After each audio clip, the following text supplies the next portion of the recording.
भाई को पाया आत्मज्योति नमस्तुते।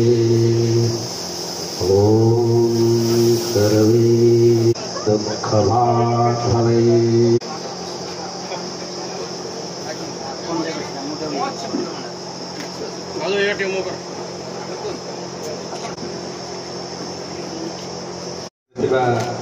पुष्पने पुष्पांजलि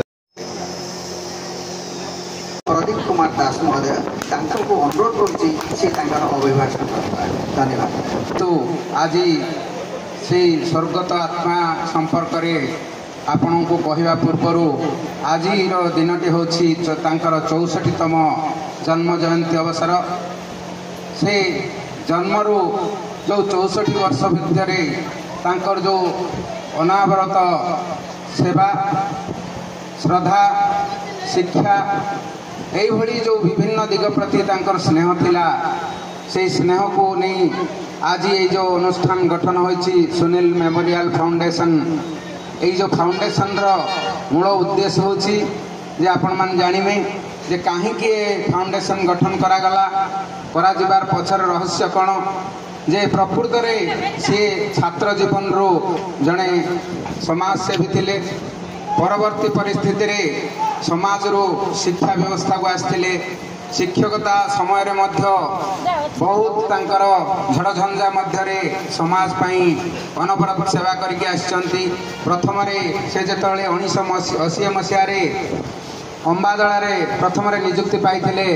अंबादला रे सबु बेले गोटे झड़झंझा परिस्थिति सृष्टि होथला जोठी की पिला जानि नथिले स्कूल रे केबे खेल कोन केबे नाच कोन एई भलिया परिस्थिति हेई पारु नथला।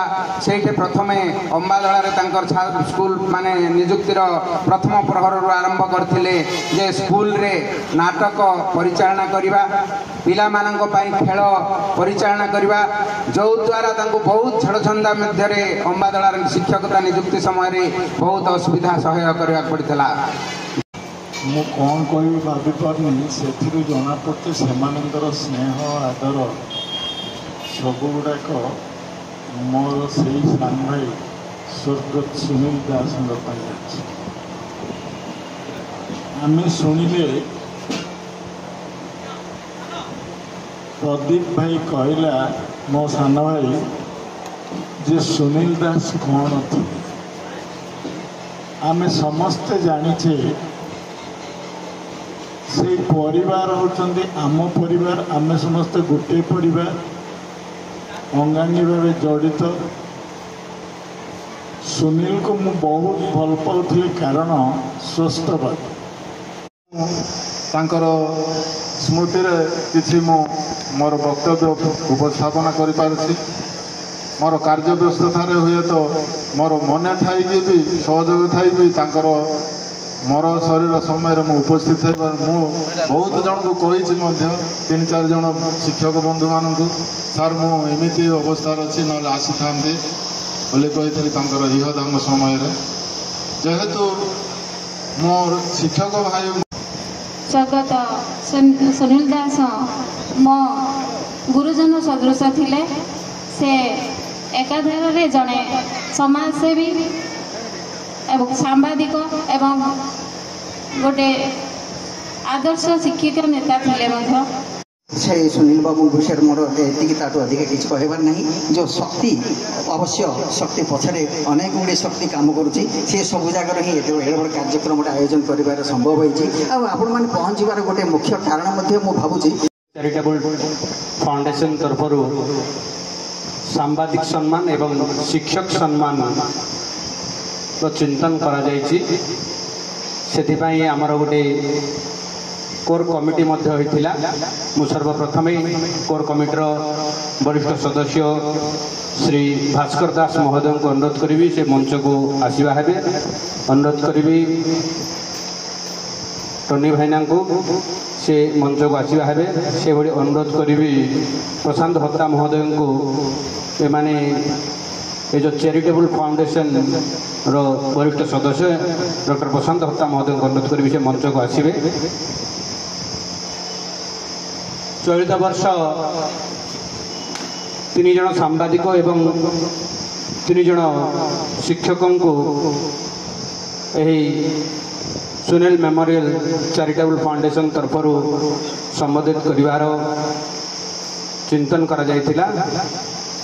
मु अनुरोध करी समस्त अतिथि को मंचर अग्रभाग को आसीजे।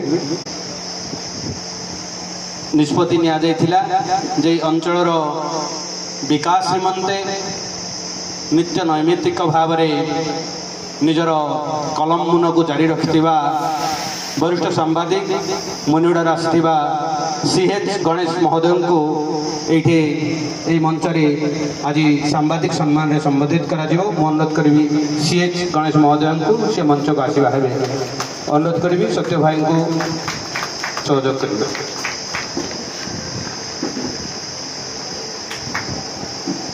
आमे निजको गर्व अनुभव करूँ।